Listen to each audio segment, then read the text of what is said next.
Kembali bersama Dr. Bayu Prawirahi, Eksekutif Director Intellectual Business Community. Oh yeah. Dalam Smart Way to the Top.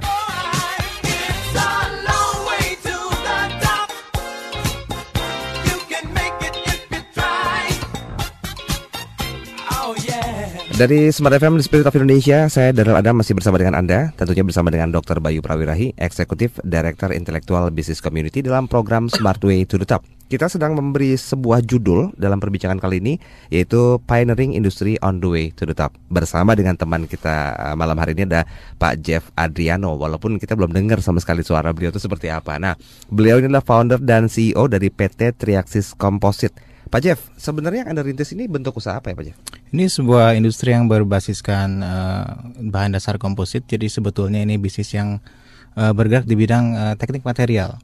Tapi komposit ini sebetulnya bukan merupakan suatu hal baru di luar negeri, tapi di Indonesia belum ada orang yang melakukannya ketika saya memulai bisnis ini pada tahun 2007. Mungkin bisa dijelasin dulu Jeff, itu apa?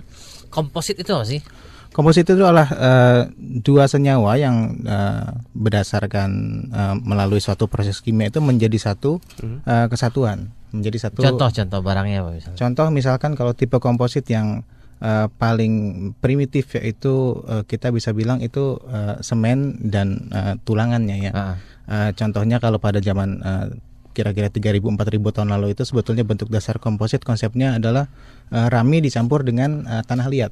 Tapi yang saya jalankan ini adalah bentuk daripada modern komposit, yaitu mengintegrasikan dua senyawa kimia, yaitu bahan yang berbasis resin dan satu lagi berbasis dari komposit sendiri, yaitu bahan sintetik bisa berupa bahan dasar dari kaca, dari carbon fiber ataupun dari aramid. Nama jualnya itu Kevlar. Mungkin barang jadinya seperti apa kira-kira? Aplikasi daripada komposit sendiri itu sebetulnya bisa menggantikan material yang common, yaitu logam. Jadi aplikasinya paling banyak dipakai di industri pada bidang energi, pada bidang perkapalan, pada bidang konstruksi dan civil engineering, dan banyak bidang lain juga. Jadi gambarannya buat smart listeners ini apa sih yang mereka bisa lihat yang Jeff bisa tunjukkan? Itu komposit itu. Yang sehari-hari mereka bisa lihat, itu bahannya, itu namanya komposit itu gitu. Kalau kita bisa lihat kapal fiber, perahu, biasanya itu fiber adalah salah satu bentuk dari komposit. Kita bisa sebut itu sebagai komposit produk. Campuran itu ya, yang cairan dicampur dengan campuran. Iya. Ya, jadi kalau ini kayak misalnya boat patroli polisi gitu ya. Nah itu bodinya itu komposit ya. Ya, seluruh bodinya itu adalah material yang orang lihat itu mungkin plastik kali ya. Tapi kalau gitu ya? Plastik bisa juga bikin kapal mainan gitu ya. Plastik. Nah, tapi kalau kapal yang boat itu kan memerlukan kecepatan tinggi, menahan hantaman gelombang, dia kan harus perlu lebih keras. Nah itu walaupun mungkin buat orang awam kelihatannya kayak plastik ya. Mungkin bunyinya bedak-bedaknya seperti kayak plastik ya. Betul. Tapi sebenarnya itu komposit. Jadi di dalamnya tuh ada satu jaringan lagi. Kemudian dilapisi oleh kimia, sehingga kimia itu punya rangkanya gitu ya. Jadi kira-kira kayak gitu Jeff ya. Jadi seperti beton gitu ya. Kalau beton kan semen, di dalamnya ada rangka besi. Iya, betul. Nah kalau ini adalah seperti plastik, ada tapi seratnya dalamnya gitu ada mungkin ya? Dengan serat. Dengan serat betul. Kalau komposit karbon itu apa ya maksudnya? Komposit karbon adalah serat karbon yang digabungkan dengan satu tipe cairan resin menjadi satu benda padat. Nah itu adalah komposit karbon. Singkatnya seperti itu. Kayak velg gitu ya, ada kan resin komposit karbon gitu ya. Velg atau mungkin yang lebih dikenal di dunia Indonesia atau pada umumnya yaitu variasi mobil. Kalau kita suka lihat bonet, bonet yaitu kap mobil ya, kap mobil yang warna hitam gitu. Nah itulah salah satu bentuk populer komposit. Oke. Ya, itu yang komposit itu kan yang Bayu mesti pakai komposit itu ya. Sudah. Sudah. Biar nggak di. Jadi memang kalau kita lihat di luar negeri itu, kalau yang saya pernah baca ya Jeff itu kalau nggak salah Renault itu sudah bikin body itu dari komposit.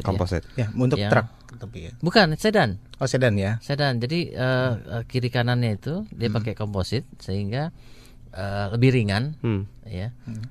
Cuma memang resikonya sekali tabrak itu dia harus ganti panel. Kalau besi kan bisa diketok katanya, diketok, didempul, dicat lagi, lempeng lagi gitu kan. Tapi ini lebih ringan dan kemudian ya, dan juga katanya sih kalau dia nabrak orang tuh lebih fatality lebih rendah gitu ya, dibandingkan kalau dia bodinya metal. Ya, kurang lebih seperti itu. Ya. Nah itu contohnya lah yang dibikin oleh Jeff ya. What do you mean dirintis, Jeff? Maksudnya Anda merintis ini emang nggak ada orang yang jualan? Pada waktu saya melihat bisnis komposit itu, sebetulnya saya pertama melihat pada tahun 2004 waktu saya lihat ke pameran technical ya, namanya itu Tech Textile di Frankfurt. Pada itu saya melihat kenapa di Indonesia tidak ada yang melakukan seperti ini. Background saya waktu itu dari tekstil, saya di tekstil pengalaman saya sekitar 9 tahun. Lalu ketika saya melihat bisnis komposit ini belum ada sama sekali orang yang melakukan, lalu saya bertanya kepada diri saya sendiri, kenapa? Apa tidak ada marketnya? Apakah tidak ada yang mau membuat? Lalu jawabannya ketika saya melihat ternyata marketnya ada, tapi orang tidak tahu karena pelaku bisnis komposit di luar negeri memang semuanya berbasis kepada industri tekstil yang mendiversifikasi sebuah divisinya untuk melakukan bisnis komposit ini. Jadi sebelum Jeff merintis ini, orang Indonesia itu kalau perlu misalnya bodi kapal boat gitu ya, mereka beli dari luar gitu. Mereka beli dari luar. Ya, udah jadi gitu. Sudah jadi. Jadi membeli materialnya dari luar lalu diproses di sini untuk menjadi satu produk seperti kapal. Ya, bisnis saya waktu pertama saya memulai dengan trading. Saya mencoba untuk memperkenalkan apa itu advance composite di Indonesia. Ketika itu baru saya yang melakukan. Lalu ketika saya mulai melakukan, lalu saya mulai melihat ternyata marketnya cukup besar. Tunggu, yang namanya advance composite bedanya sama komposit biasa tuh? Bedanya komposit biasa adalah komposit biasa itu sebetulnya di Indonesia dikenal sebagai fiberglass atau glass fiber. Inilah barang yang diimpor kurang lebih sejak 30 tahun lalu kurang lebih di sini.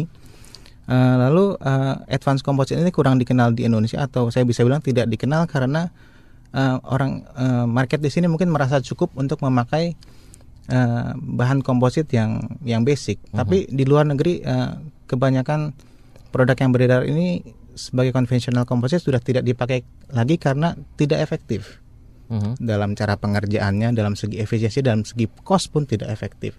Tapi karena di Indonesia sayangnya untuk bidang yang spesifik seperti ini tidak ada universitas yang mengajarkan atau memberikan satu lecture tentang komposit. Therefore saya melihat ini sebagai satu kesempatan. Gitu. Oke, terus setelah Anda mengimport dan merintis marketnya, what next? Ketika itu saya langsung menyadari bahwa market itu perlu diedukasi, perlu diedukasi supaya orang itu punya composite awareness, bahwa mereka menyadari bukan hanya konvensional komposit yang bisa diganti, tapi dari logam pun kita bisa melakukan contoh dari produk-produk yang sudah dibikin di luar negeri untuk dibuat memakai komposit. Karena benefit dari komposit yaitu pertama itu lebih ringan, lebih kuat, dan lebih ringan dan lebih kuat ini kalau misalkan kita terapkan kepada transportasi, itu mengontribusikan kepada fuel saving tentang tapi lebih mahal bakar, ya? Lebih mahal. Per meter square-nya gitu lebih mahal ya? Lebih mahal. Kira-kira berapa kali lebih mahal dari metal? Kurang lebih 3-4 kali lipat dari cost dasar. Oke. Tapi itu terkejar sama efisiensi yang nanti diperoleh dari sana ya? Iya, pasti. Nah, terus setelah itu masuk ke produksi nggak? Ya, saya masuk ke produksi. Jadi setelah hampir 1 tahun saya mengimpor barang ini dari negara lain, saya bilang sama perusahaan yang saya distribute barang itu, bagaimana kalau kita start manufacturing line di sini? Nah, karena saya berpikir, saya teringat anekdot ini pada waktu itu. Ada cerita lama yang bilang ada 2 perusahaan dari Amerika pergi ke Afrika untuk melihat market. Ini pabrik sepatu. Lalu dari cerita yang lain pabrik BH. Pabrik BH juga ya. Boleh. Tapi untuk malam ini saya pakai sepatu aja ya. Pabrik A, mereka report setelah pulang dari Afrika, mereka bilang, no market sir. Boss, there is no market in Africa because nobody wear the shoes. Kan tidak ada yang memakai sepatu. Tapi pabrik satu lagi bilang, boss, there's a big market in Africa and we have to introduce the benefit of using the shoes. Nah, konsep inilah yang saya pakai. Sama-sama nggak pakai sepatu, atau nggak pakai BH gitu ya. Yang satu ngeliat, wah nggak ada yang pakai sepatu, mau jual sepatu di mana gitu kan? Bikin berkomposit. Yang satu ngeliat, mumpung nggak pakai sepatu, kita bisa jual sepatu banyak gitu kan? Tergantung bagaimana kita interpretasi dari satu fakta gitu ya.